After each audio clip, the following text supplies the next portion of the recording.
નમસ્કાર. ધોરણ 12 ગણિત ચેપ્ટર નંબર 6 વિકલિતના ઉપયોગો. એમાં આપણે ઘણા બધા દાખલાઓ ગણેલા. એમાં આગળ લખીએ છીએ કાટકોણ ત્રિકોણના કર્ણ પરના એક બિંદુના કાટખૂણો બનાવતી બાજુઓથી લંબ અંતર એ તથા બી છે. એમાં એ બી અચળ છે. સાબિત કરો કે કર્ણની મહત્તમ લંબાઈ a/2/3 પ્લસ b/2/3 કૌંસ બાદ 3/2 છે. આવું આપણે સાબિત કરવાનું છે. એમાં આવું આપેલું છે આપણને. આવો એક કાટકોણ ત્રિકોણ આપેલો છે. બરાબર ધ્યાન રાખવાનું છે. આમ આપણને આપેલો છે કાટકોણ ત્રિકોણ. ધારો કે આને આપણે એવું કહીએ, આ એ લખ્યો અને આને બી કહ્યું. આ કાટકોણ ત્રિકોણ. એમાં એવું લખેલું છે કાટકોણ ત્રિકોણ કર્ણ પરના એક બિંદુના, કર્ણ પરનું આપણે એક બિંદુ, ધારો કે હું પી બિંદુ લઈ લઉં. પી બિંદુએથી કાટખૂણો બનાવતી બાજુઓથી લંબ અંતર, એટલે આ કાટખૂણો બનાવતી એક બાજુ આનાથી લંબ અંતર એ, અને અહીંથી લંબ અંતર લઈએ તો આપણને બી લંબ અંતર આમ આપેલું છે. આટલી વસ્તુ આપણને આપેલી છે. બરાબર છે. હવે આને આપણે નામ આપવું હોય તો આપી દઈએ, એલ નામ આપી દઈએ. બરાબર છે. આટલી વસ્તુ આપેલી છે. આપણે કર્ણની મહત્તમ લંબાઈ, આ કર્ણ છે, કર્ણની મહત્તમ લંબાઈ આપણને જે આપેલી છે સાબિત કરવાની છે. બરાબર છે. આપણે આવું ધારી શકીએ, ધારો કે કાટકોણ ત્રિકોણ, કયું કાટકોણ ત્રિકોણ? એઓબી. એના માટે કર્ણ એબી એના બરાબર એલ, આને આપણે એલ કહીએ. બીજા બે અંતરો લઈ લઈએ આપણે, પીએલ તથા પીએલ ઇઝ ઇક્વલ ટુ એ, અને બીજા નંબરમાં પી અને બીજું કોઈ એક નામ આપી દઈએ આપણે, પીએમ નામ આપી દઈએ. તો પીએમ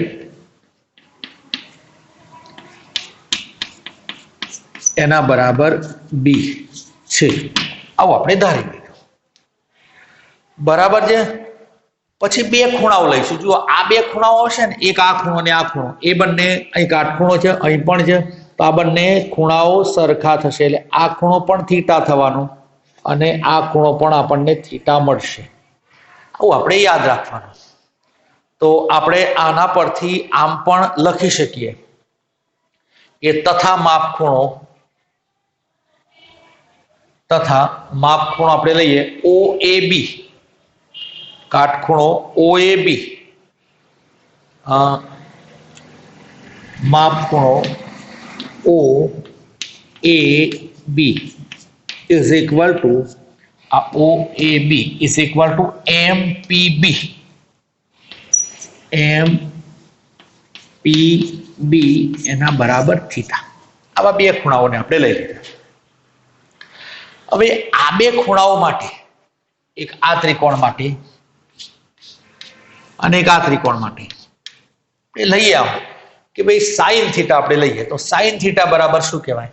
તો સામેની બાજુ ભાગ્યા કર્ણ. તો આપણે આ કાટકોણ ત્રિકોણની વાત કરીએ છીએ.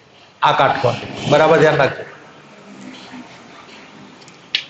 કાટકોણ ત્રિકોણ, કયો કાટકોણ ત્રિકોણ? PLA. PLA માટે, PLA માટે આપણે લઈએ sine theta. Sine theta is equal to PL upon AP. બરાબર છે ને? તો therefore sine theta is equal to, ચલો એપી ની કિંમત લખીએ. Therefore AP is equal to PL upon sine. એક મિનિટ, કેમ કે આપણે આ બંનેનો સરવાળો કરવો છે, એટલે એપી ની કિંમતને આપણે શોધવી પડશે. અને થોડુંક હું ફેરવીને લખું છું. પીએ લખવું અથવા તો એપી લખવાનું. ચલો એપી જ લખીએ. AP is equal to PL upon sine theta. તો એપી ઇઝ ઇક્વલ ટુ આ પીએલ ની કિંમત કેટલી હતી? એ અને આ કેટલા થઈ જવાના? સાઈડ ઉપર જાય તો કોસેક થીટા થાય. તો આ એપી ની કિંમત આપણને આ રીતે મળશે. બરાબર છે. એ જ પ્રમાણે બીજો કાટકોણ ત્રિકોણ લઈએ. કાટકોણ ત્રિકોણ કયો કાટકોણ ત્રિકોણ? બીએમપી. બીએમપી માટે જો અહીં cos થીટા લેવાશે. cos theta is equal two પાસેની બાજુ ભાગ્યા કર્ણ એટલે કયા લેવાઈશું? PM upon BP. બરાબર છે. તો therefore BP is equal two PM upon cos theta and therefore BP is equal to જો આ કિંમત મળેલી પીએમ ની કિંમત કેટલી હતી? બી અને આ થયા એ sec થીટા થયા. એટલે તમને એપી અને બીપી ની કિંમતો મળી ગઈ. બરાબર. એપી અને બીપી ની કિંમત આપણને મળી ગઈ. હવે આપણે આવું લખીએ કે હવે L is equal to આ લંબાઈ L is equal to AP plus PB અથવા તો બીપી ગમે તે લખી શકીએ. તો આટલી કિંમત આપણને મળી. આ બંને કિંમતો જે આપણને મળી છે એને આપણે લખીએ તો L is equal to AP ની જગ્યાએ લખાય A into cosec theta plus B into sec theta થયા.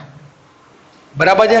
અને આ જે આપણને વિધેય મળ્યું એને હું એફ થીટા કહી દઉં. તો therefore F theta is equal to A cosec theta plus B sec theta. આનો ઉપયોગ આવશે એટલે આને મેં 1 નંબર લખી દીધો. તો આ રીતે આપણે વિધેયને બનાવ્યું. જો દરેક વખતે વિધેયને બનાવતી વખતે આપણને જુદા જુદા અનુભવો થયા તો એના આધારે આપણે આ વિધેયને એફ થીટાને બનાવી દીધું. આ એફ થીટા બન્યું એના પછી આપણે મેળવીશું એફ ડેશ થીટા અને એફ ડબલ ડેશ થીટાને મેળવીશું. બરાબર છે. તો અહીંથી આપણે એફ ડેશ થીટાને લખીએ. એફ ડેશ થીટાને લખીએ તો એ એમના એમ. કોસેક થીટાનું શું થાય? Minus cosec theta into cot theta. Minus cosec theta into cot theta અને પ્લસ બી સેકનું શું થવાનું? Sec theta into tan theta. Is equal to આટલા મળ્યા માઇનસ એ cosec theta into cot theta plus બી sec theta into tan theta. આ તમારો મળ્યો F dash theta મળ્યો. હવે એફ ડબલ ડેશ થીટાને આપણે મેળવીએ. હવે એફ ડબલ ડેશ થીટા જો એફ ડબલ ડેશ થીટાને મેળવીએ તો આ માઇનસ એ તો એમના એમ રહેશે 12 જ અને આનું આપણે મેળવીએ. કોસેક એમના એમ રહેવા દઈએ. કોસેક થીટા ગુણાકારનો નિયમ આવશે. કોટ થીટાનું શું થવાનું? કોટ થીટા તો કોટ થીટાનું થશે માઇનસ કોસેક સ્ક્વેર થીટા. બરાબર છે ને? એટલે આપણને મળશે માઇનસ કોસેક સ્ક્વેર થીટા. બરાબર છે. આનું આપણે મેળવ્યું ગુણાકારના નિયમ મુજબ. હવે પ્લસ કોટ થીટા એમના એમ રહેવા દો. કોટ થીટા એમના એમ રહેવા દો. દેખાય છે ને? કોટ થીટા એમના એમ રહેવા દઈએ અને કોસેક થીટાનું શું થાય? Minus cosec theta into cot theta. આ પૂરું થઈ ગયું એ વાળું. હવે બી પ્લસ બી અહીં લખું છું. પ્લસ બી લખીએ તો સેક થીટા એમના એમ. ટેન થીટાનું શું થાય? તો સેક સ્ક્વેર થીટા પછી પ્લસ સેક થીટા એમના એમ અને sec theta into tan theta. તો f double dash theta is equal to આને અંદર લઈ જાઓ તો એ કોસેક સ્ક્વેર થીટા પછી plus a cosec theta into cot square theta પછી પ્લસ બી સેક ક્યુબ થીટા પ્લસ બી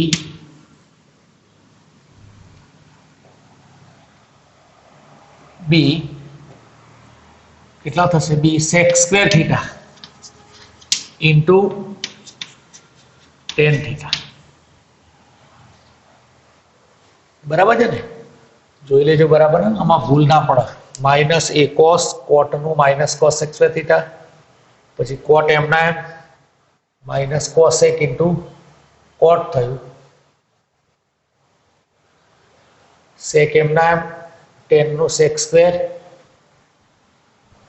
ટેન એમના એમ અહીં ભૂલ થઈ ને જો ટેન એમના એમ અને આનું સેક સ્ક્વેર તો આ કેટલું થશે ટેન સ્ક્વેર થીટા. આટલું આપણને મળ્યું. બરાબર છે. હવે આપણે શું કહેતા હતા કે ભાઈ એફ મહત્તમ કે ન્યૂનતમ માટે એફ મહત્તમ કે ન્યૂનતમ માટે એફ ડેશ એક્સ બરાબર 0. તો આપણે એમ કહીએ કે એફ મહત્તમ કે ન્યૂનતમ માટે F dash theta is equal to 0. તો એફ ડેશ થીટા આ રહ્યા minus A cosec theta into cot theta plus B sec theta into tan theta is equal to 0. બરાબર છે ને? આટલા આપણને મળ્યા. હવે આ બધાને હું સાઇન અને કોસમાં ફેરવી દઉં. માઇનસ એ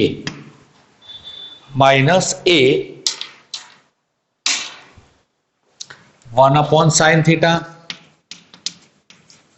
પછી અહીં cos theta sin theta plus b 1 cos theta અને sin theta cos theta is equal to 0. આટલા આપણને મળ્યા. આટલે સુધી લખી નાખજો કેમ કે હજુ દાખલો આપણો અડધો જ છે તો આટલે સુધી આપણે લખી શકીએ. હવે આને હું ભૂસી નાખું છું. આગળનું જે આ ભાગ છે એને આપણે ભૂસી નાખીએ. જે રકમ તમે લખેલી હશે જ એને ભૂસી નાખીએ. તો અહીંથી આપણે કિંમતને લખીએ. જુઓ અહીંથી કિંમત કેટલી થવાની minus A cos theta upon sin square theta plus B sin theta upon cos square theta is equal to 0.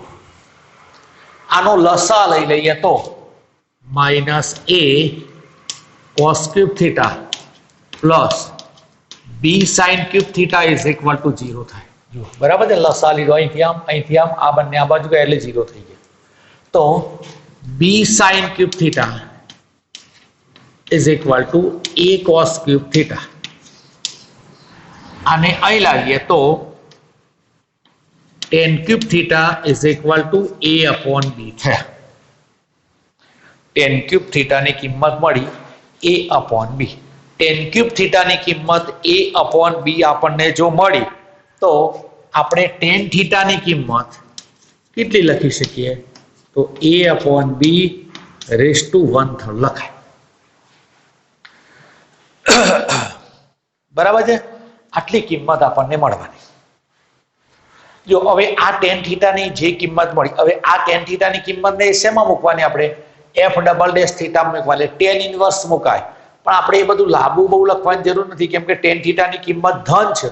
એનો મતલબ આ બધા કેવા હશે ધન હશે તો આપણે એવું કહી શકીએ કે tan થીટા ગ્રેટર ધેન 0 હોવાથી આવું આપણને મળ્યું છે. એટલે સ્પષ્ટ છે કે f ડબલ ડેશ થીટા એ પણ કેવા થશે 0 કરતા મોટા થશે અને 0 કરતા મોટા થવાનું તો ધેરફોર f કેવું છે? ન્યૂનતમ છે. એફ એ ન્યૂનતમ છે. બરાબર છે. હવે આપણને તો શું કહ્યું હતું? આની કિંમત પૂછેલી કે ભાઈ આની કિંમત તમારે સાબિત કરવાની છે. એટલે આપણે પરિણામ નંબર 1 લખેલું. આ પરિણામ નંબર L લંબાઈ જે હતી ને એને આપણે કહેલું. તો L બરાબર આટલી કિંમત લખી અને આપણે એનું સાદુરૂપ આપીશું. બરાબર છે. તો હવે આપણે એમ લખીએ કે 1 પરથી હવે 1 પરથી આપણે લખી શકીએ. 1 પરથી આવું લખતા હતા આપણે કે L = A cosec θ plus B sec θ. અને આનો ઉપયોગ કરી અને આની કિંમત આપણે શોધવાની અને આપણને જે જવાબ કહેલો છે ને એ જવાબને આપણે મેળવવાનો છે. એટલે એ તરફ આપણે જઈએ છીએ અત્યારે. હવે એની કિંમતને અહીં બધી કિંમતોને મૂકવાની, પણ આપણી જોડે જે કિંમત છે ને કિંમત અને તમે લખ્યું હશે એટલે આને પણ હું કાઢું છું. આ જે કિંમત આપણે મેળવેલી ને એ કિંમતને આપણે લખવી પડશે. એટલે આપણી જોડે તો 10 ની કિંમત છે. 10 ની કિંમત છે એટલે આપણે અહીંથી આમ લખી શકીએ કે a અને cosec સ્ક્વેર એટલે શું લખાય 1 + cot સ્ક્વેર θ પ્લસ b અને અહીં કેટલા લખાય 1 + tan સ્ક્વેર θ. cot એટલે આપણને ખબર કે આનો વ્યસ્ત થઈ જાય. તો એ કિંમતોને આપણે હવે અહીં મૂકીશું. તો L = A અને અહીં કિંમત આપણે કોટની લખીએ તો આમ લખી શકીએ √1 + b/a raised to 1/3 plus b. અને હવે આની પણ જરૂર નથી એટલે આને પણ હું ભૂસી નાખું.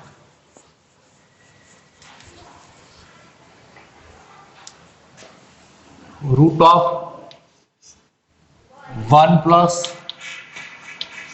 a/b raised to 1/3 આટલી કિંમત આપણને મળે. આનું સાદુરૂપ આપણે આપવાનું. જો આનું સાદુરૂપ આપીએ તો a 1 + b raised to 1/3 અને એનો સ્ક્વેર હતો પાછો. બરાબર છે. એટલે અહીં 2/3 લખવા પડશે. અહીં પણ આવશે 2/3. તો b raised to લસા લઈને સીધો લખીએ તો a raised to 2/3 plus b raised to 2/3 અને નીચે કેટલા આવશે a raised to 2/3. બરાબર. મેં લસા લીધો અહીંથી આ બંને અંદર ગુણ્યા લસા લીધો લઈ ગુણ્યા નીચે નાઈ લખી દીધા. અહીં પણ b એક પદ મેં કાઢ્યું b raised to 2/3 a raised to 2/3 અને b raised to 2/3. બરાબર છે. હવે વર્ગમૂળમાં જે આપેલું છે ને એટલે એને જો હું કાઢી નાખું તો આટલા લખી શકું a પછી અહીંથી આટલા લખાશે a raised to 2/3 અને b raised to 2/3 અને નીચે a raised to 1/3. બરાબર ને. આ વર્ગ નીકળી જશે પ્લસ b અને ક્રમમાં હું લખી દઉં તો a raised to 2/3 b raised to 2/3 અને b raised to 1/3.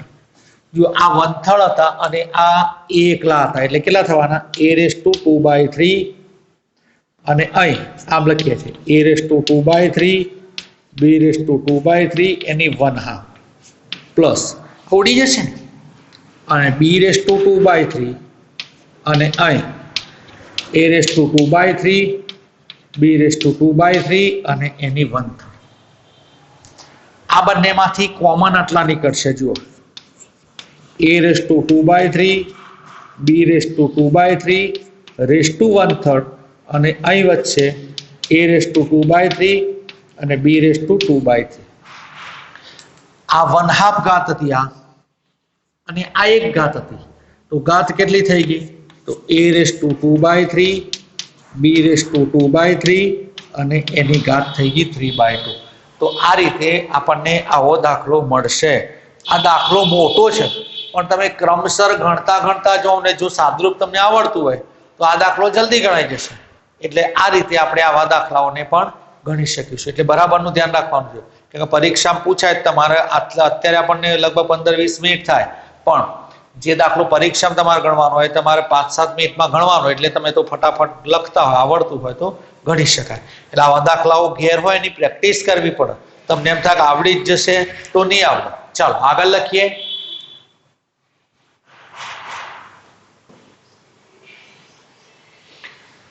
ચલો બીજો એક આપેલો છે, આર ત્રિજ્યાવાળા ગોલકમાં, આર ત્રિજ્યાવાળું આવું એક ગોલક છે. એ ગોલકમાં અંતર્ગત મહત્તમ ઘનફળવાળા નળાકારની ઊંચાઈ 2r/√3 છે તેમ સાબિત કરવાનું છે, અને નળાકારનું મહત્તમ ઘનફળ પણ આપણે શોધવાનું છે. મેં આવો એક ગોલક દોરી લીધો છે. ગોલકને અંતર્ગત એક ઘનફળ, મહત્તમ ઘનફળ વાળો મેં એક નળાકાર, મહત્તમ ઘનફળ એટલે નળાકાર અંદર દોર્યો. આ નળાકારની ત્રિજ્યા કેટલી આપેલી તમને? તો r ત્રિજ્યા છે. પણ આપણે ગોલકની ત્રિજ્યા તમને r આપેલી છે, એટલે આપણે આ ઉધારી શકીએ કે ધારો કે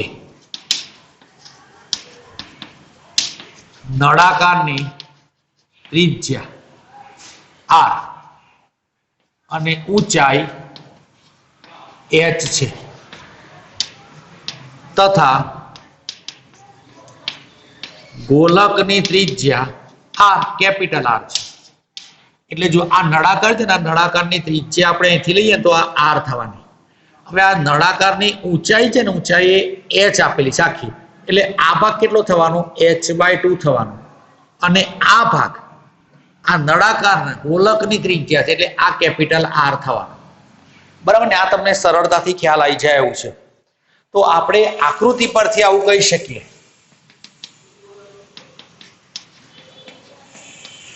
આકૃતિ પરથી આપણે એમ કહી શકીએ કે ભાઈ r² = r² + h²/4. આ નંબર 1 આપણે આપી શકીએ. હવે તમારે જે લેવાનું છે એ નળાકારનું ઘનફળ લેવાનું છે. નળાકારનું ઘનફળ. નળાકારના ઘનફળનું સૂત્ર શું થાય? તો નળાકારના ઘનફળનું સૂત્ર થાય πr²h. હવે નળાકારનું ઘનફળ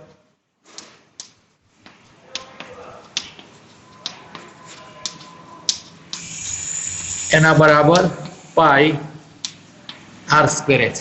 r એટલા માટે લખ્યું કે નળાકારની ત્રિજ્યા r આપેલી જ માટે.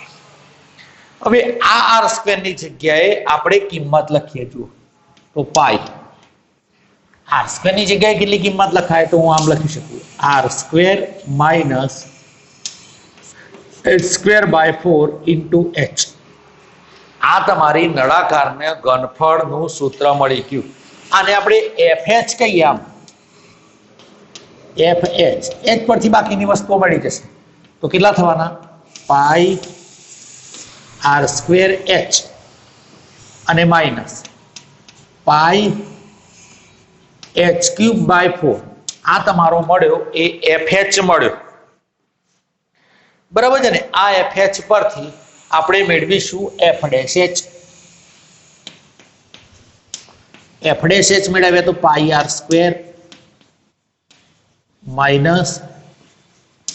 3π/4 × h². બરાબર છે ને? 3 આગળ આવી જશે. f'(h) મેળવીએ. f'(h) આ તો 0 થવાના, માઇનસ અહીં આવવાના કેટલા થવાના? 6πh/4. ઉડાડવા તો ઉડાડી દેવાના, તો માઇનસ 3πh/2. આટલા આપણને મળશે. બરાબર છે? હવે આના પરથી જે મહત્તમ કે ન્યૂનતમ માટે આપણે કહેતા કે f'(h) બરાબર 0. તો ફરી પાછું એનું એ જ મહત્તમ કે ન્યૂનતમ માટે f'(h) = 0. f'(h) = 0 લખીએ તો πr² -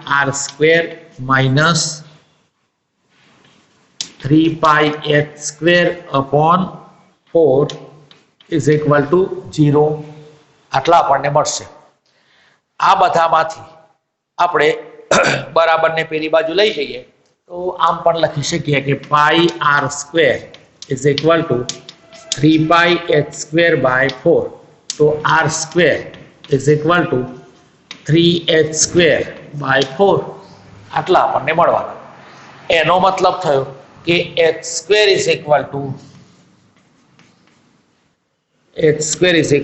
4r સ્ક્વેર બાય 3 અને h તો ઊંચાઈ હતી એટલે પ્લસ ઓર માઇનસ નહીં આવે, 2r અપોન √3 થવાનું.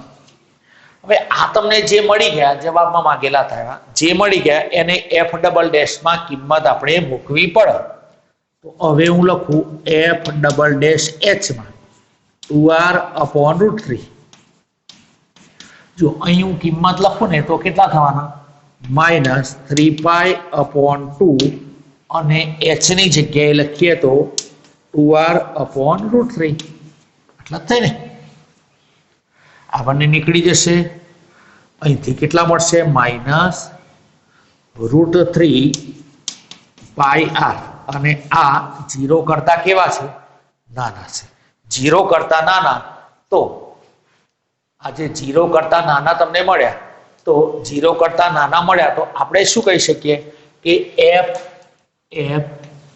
કેવા છે? મહત્તમ છે. આ f તમને મહત્તમ મળ્યો જે તમને માગેલો તો જુઓ શું હતું કે આ ત્રિજ્યાવાળા ગોલકમાં અંતર્ગત મહત્તમ ઘનફળવાળા નળાકારની ઊંચાઈ 2r અપોન √3 છે. એટલે h ની કિંમત આપણે આવી મૂકવાથી આપણને ઘનફળ કેવું મળ્યું છે? મહત્તમ. તો એનો મતલબ એવો થયો કે તમારી ઊંચાઈ h એ કેટલી થવાની? તો 2r અપોન √3 જે મળી છે ને એ તમારી સાચી મળી છે. આગળ પાછું એક નવું છે કે આ નળાકારનું મહત્તમ ઘનફળ પણ આપણે શોધવાનું છે. મહત્તમ ઘનફળ આપણે શોધવું હોય તો આપણે કેવી રીતે શોધી શકીએ? તો આપણે જે આપેલું છે આપણને fh આપેલા તમને જુઓ એના પરથી તમને મહત્તમ ઘનફળ મળશે. તો હવે એમ લખાય કે હવે મહત્તમ ઘનફળ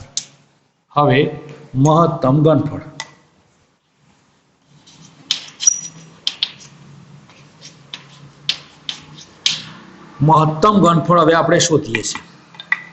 મહત્તમ ઘનફળ માટે આ એક સૂત્ર હતું એનો જ આપણે ઉપયોગ કરીશું. તો મહત્તમ ઘનફળ બરાબર પાઈ આર સ્ક્વેર અને h ની કિંમતને આપણે પાછા મૂકીશું.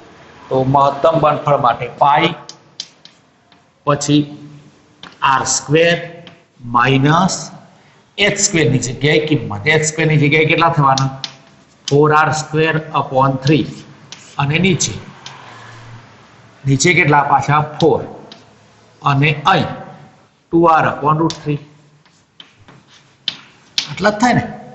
આનું આપણે સાદુરૂપ આપવાનું. 4 નો લસા પહેલા લઈ લઈશું લેવો હોય તો, નહીં તો 4 ને 4 તો ઉડી પણ જશે.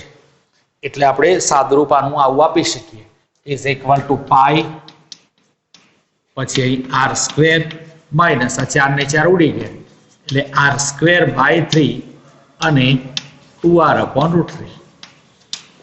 તો ઇઝ ઇક્વલ ટુ પાઈ પછી અહીંથી 3 થવાના એટલે કેટલા થવાના? 2r સ્ક્વેર અપોન 3 અને 2r અપોન √3 થાય. બરાબર છે. તો મહત્તમ ઘનફળ આપણને કેટલું મળશે? તો મહત્તમ ઘનફળ આપણને આટલું મળશે 4 પાઈ પછી r ક્યુબ મળશે ને આવું. તો અહીંથી 2 ને 2 થવાના 4 4 પછી પાઈ r ક્યુબ અને 3 અપોન √3 થયા. તો આ મહત્તમ ઘનફળ થયું. એટલે જુઓ અંતર્ગત r ત્રિજ્યાવાળા ગોલકમાં અંતર્ગત મહત્તમ ઘનફળવાળો નળાકાર લઈ લેવાનો. એક નળાકાર લીધા પછી એની ત્રિજ્યા આપણે r ધારી દીધી, ઊંચાઈ h હતી એટલે આ h/2 થયા. આ તો આપેલા r હતા એટલે આ બધું ધારી દીધું. આકૃતિ પરથી કાટકોણ ત્રિકોણ બનાવી દીધું. આ ના બનાવ્યો તો તમે અહીં લખો ને એટલે તમને આઈડિયા આવે ચાલો આપણે રહી ગયું છે બનાવવાનું. તો આર તો હતો જ નહીં આપણી જોડે, આ તો ધારેલો હતો, એટલે આપણી મૂળ કિંમતમાં આપણે જેને રૂપાંતર કરવું પડે, એટલે આર સ્ક્વેરની જગ્યાએ અહીંથી કિંમત લખી F dash H F double dash H મહત્તમ કે ન્યૂનતમ માટે એફ ડેશ એચ બરાબર 0. એમાંથી જે વિધેય તમે એફ એચનું બનાવ્યું એની કિંમતને મેળવવાની, એને મૂકવાની પેલામાં, એટલે સાચું આવે તો તમે જે કિંમત મૂકેલી સાચી છે, એટલે એચ તમારો આટલો તમારો મળશે. પછી મહત્તમ ઘનફળ આપણે મેળવી દેવાનું. આ રીતે આપણે દાખલાઓને ગણીશું. આવા ઘણા બધા દાખલાઓ છે જે બુકમાં આપેલા છે, એ બધા દાખલાઓને તમારે જોવાના, કેમ કે બધા દાખલાઓ તમે ગણશો, જોશો, ઉદાહરણમાં પણ આપેલા કેટલાક, તો તમને ફાવશે. બરાબર, આપણે ઘણા બધા દાખલાઓ ગણ્યા છે, અગત્યના દાખલાઓ ચલાવેલા છે, થોડા ઘણા બાકી છે, આપણે ચલાવીશું. અને નેક્સ્ટ આપણે હવે સંકલન ચેપ્ટર ચલાવીશું. બરાબર, 7મું ચેપ્ટર, કેમ કે એ ચેપ્ટર આવડવું જોઈએ અને એ ચેપ્ટરમાંથી બહુ નીકળેલું પણ નથી, એટલે એમાં ઘણા બધા દાખલાઓ ગણવા પડશે. આટલે સુધી આપણે રાખીએ છીએ. ઓકે.